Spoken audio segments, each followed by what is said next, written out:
Il a fallu 25 ans pour démêler cette histoire sinistre. Une étudiante américaine est sortie d'une fête et a disparu sans laisser de traces. Dès les premiers jours, la police avait un suspect, mais ne pouvait pas prouver sa culpabilité. Ce n'est que des décennies plus tard que l'auteur de ce podcast a découvert les détails horribles de l'affaire, l'a porté à l'attention de millions de personnes et a obligé la police à rouvrir l'enquête.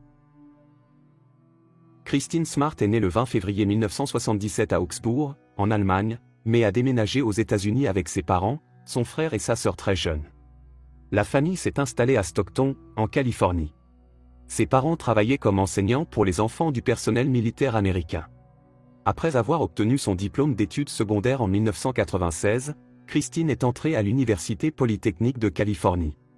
Pendant son temps libre, elle travaillait comme sauveteur au centre de loisirs du campus. Le 25 mai 1996, il y avait une grande fête d'anniversaire pour l'un des étudiants à la maison de la fraternité. Christine avait prévu d'y aller, mais ses amis ont refusé l'idée, alors elle est allée seule à la maison de la fraternité. Cette fête était organisée dans le style typique des étudiants américains, un grand groupe buvait de l'alcool, écoutait de la musique et passait du bon temps.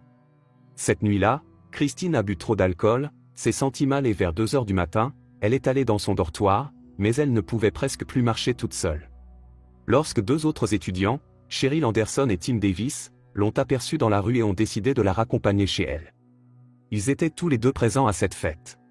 Au bout d'un moment, ils ont été rejoints par un autre étudiant qui avait également assisté à la fête, Paul Flohr. Il a offert de raccompagner Christine chez elle car il habitait le plus près. Cheryl et Tim, qui devaient aller dans l'autre direction, leur ont dit au revoir et sont partis. Personne n'avait revu Christine vivante depuis. Au début, sa disparition n'a pas été beaucoup prise en compte. La colocataire de Christine, Margarita Campos, a été la première à s'inquiéter. Elle était sûre que son amie rentrerait chez elle après la fête, mais elle ne l'a jamais fait. En ajoutant à l'anxiété le fait que toutes les affaires de Christine, y compris son passeport, son portefeuille et sa carte bancaire, étaient restées dans sa chambre. Cela signifiait qu'elle ne pouvait pas simplement partir quelque part. Marguerite n'a pas contacté la police du campus avant 2 jours après la disparition de la jeune femme. Apparemment, elle avait espéré jusqu'au dernier moment que Christine allait bien et rentrerait chez elle, mais la police du campus n'a pas pris au sérieux la déclaration de sa colocataire. C'était le week-end précédent, et c'était également le jour de la commémoration nationale aux États-Unis, qui commémore les soldats américains tombés. La police locale a simplement supposé que Christine était rentrée chez elle, et ils n'ont pas été perplexes par le fait qu'elle avait laissé tous ses effets personnels et documents importants dans le dortoir. Par ailleurs, il y avait 7 heures de route entre le campus universitaire et la ville natale de Christine. Une distance trop longue pour entreprendre soudainement un tel voyage sans argent et documents, surtout au milieu de la nuit. Quelques jours plus tard, la police locale a décidé de se mettre au travail et a appelé les parents des jeunes femmes. La mère de Christine a signalé que sa fille n'était pas rentrée chez elle depuis longtemps et ne l'avait pas appelée ces derniers jours. Cet appel a rendu la mère inquiète, et les parents se sont rendus à la police, mais même là, la police n'était pas désireuse d'ouvrir une enquête.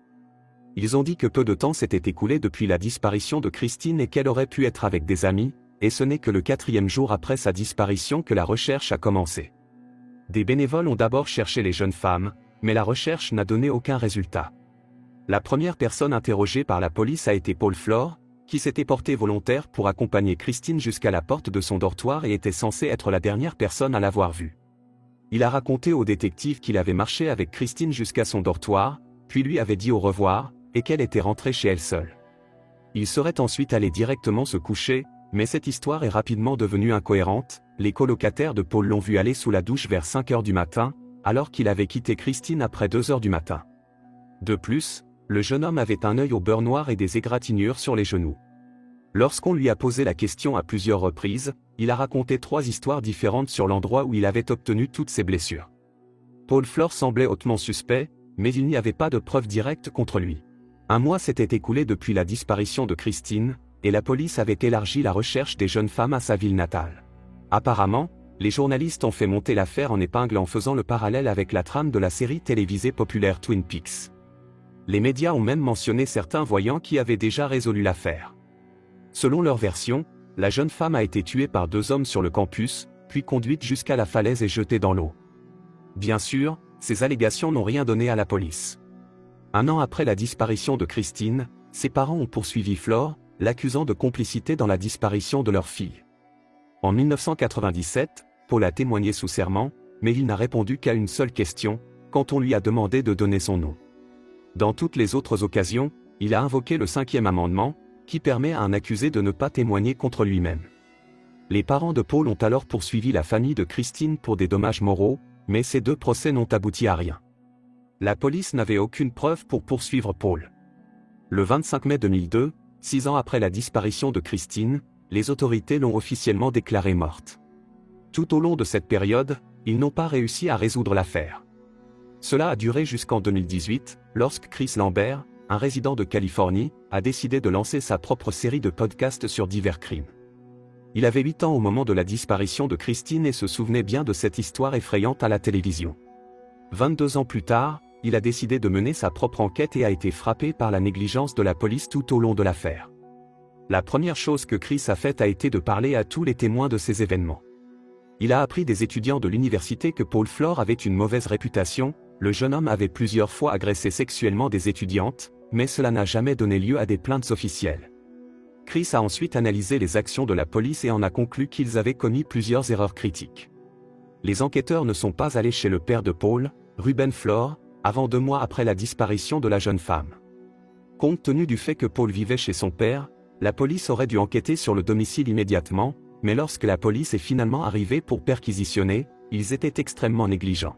Les enquêteurs n'ont pas fait venir un spécialiste médico-légal ou un chien policier entraîné à la détection de la décomposition. En raison de cela, la recherche était essentiellement inutile. Les détectives ont également omis d'examiner les 2 voitures de la famille Flore, dont l'une que Paul aurait pu utiliser pour conduire Christine du campus à la maison de son père.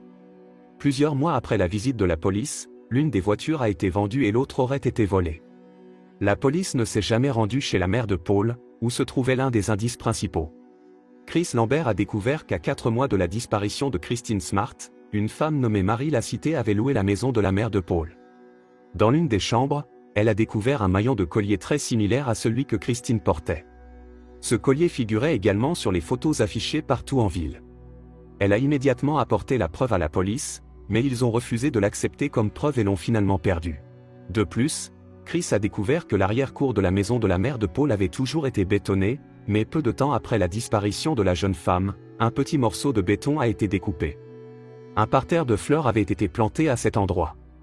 Marie Lacité a raconté à Lambert une histoire très inquiétante. Chaque jour depuis son déménagement, Marie entendait des bruits provenant de ce parterre de fleurs. Tous les jours à la même heure, à 4h20 du matin et à 16h20, elle entendait ce son, très semblable à une alarme de montre-bracelet. Bientôt, les sons ont cessé, probablement parce que la pile de la montre était à plat. Avec cette histoire, Chris s'est rendu chez la mère de Christine. Madame Smart lui a dit que sa fille avait effectivement réglé l'alarme pour 4h20 du matin, car elle devait être au centre de loisirs à 5h. Le podcast de Lambert a été diffusé en 2019. Des millions d'auditeurs ont été scandalisés par ce qu'ils ont entendu. Ils ont été choqués par la négligence et l'inaction de la police. Les preuves que Chris a trouvées ont encore plus choqué les auditeurs. Malgré de nombreuses preuves circonstancielles, Paul Flore est toujours en liberté. La pression publique a conduit le département de police à rouvrir l'enquête sur la disparition de Christine Smart. La première chose que les enquêteurs ont faite a été de fouiller les maisons de la famille Flore et de saisir les véhicules. Les enquêteurs médico-légaux ont finalement creusé cette fameuse plate-bande, mais aucun corps n'y a été trouvé. Malgré l'absence de corps, les experts ont réussi à établir qu'il y avait des traces de décomposition de corps humains dans le sol. Le 13 avril 2021, Paul Flore et son père ont été arrêtés. Paul a été accusé du meurtre de Christine, et son père a été accusé de complicité. Selon l'enquête, Paul aurait commencé à agresser sexuellement les jeunes femmes après le départ de Tim Davis et Cheryl Anderson, mais il aurait été repoussé. Cela pourrait expliquer les blessures sur le corps de Flore. Après la bagarre, Paul aurait pu tuer Christine et emmener son corps chez lui. Voyant ce que son fils avait fait, le père de Flore a décidé de l'aider à cacher le corps. Ensemble, ils ont emmené la jeune femme chez sa mère et l'ont enterrée dans le jardin, qui a été plus tard remplacé par une plate-bande. Quelque temps plus tard, apparemment craignant d'être harcelés par la police, les suspects ont déterré la tombe et ont emmené les restes à une destination inconnue.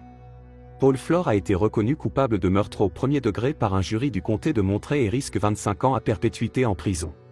Son père, Ruben Flore, a été accusé de complicité. Il risque jusqu'à 3 ans de prison. Les parents de Christine ont publié une proclamation remerciant Chris Lambert et toutes les personnes concernées pour la douleur que leur famille a subie. Même après de nombreuses années de la disparition de leur fille, cette affaire est enfin résolue. Ils se demandent cependant si la mère de Flore n'avait aucune idée que son fils avait commis un crime. La plate-bande qui avait été plantée dans le jardin n'a-t-elle pas éveillé de soupçons dans son esprit? Ou peut-être savait-elle depuis le début ce qui s'était passé cette nuit-là, mais par amour pour son fils, avait choisi de se taire. Bien sûr, certaines questions resteront sans réponse, mais cela n'avait plus d'importance maintenant. Peut-être que les restes de la jeune femme seront retrouvés un jour et que Christine Smart trouvera la paix. Donnez votre avis sur l'affaire dans les commentaires. Si vous avez aimé la vidéo, vous pouvez la soutenir en appuyant sur le bouton « J'aime ». Prenez soin de vous et de vos proches. Merci d'avoir regardé.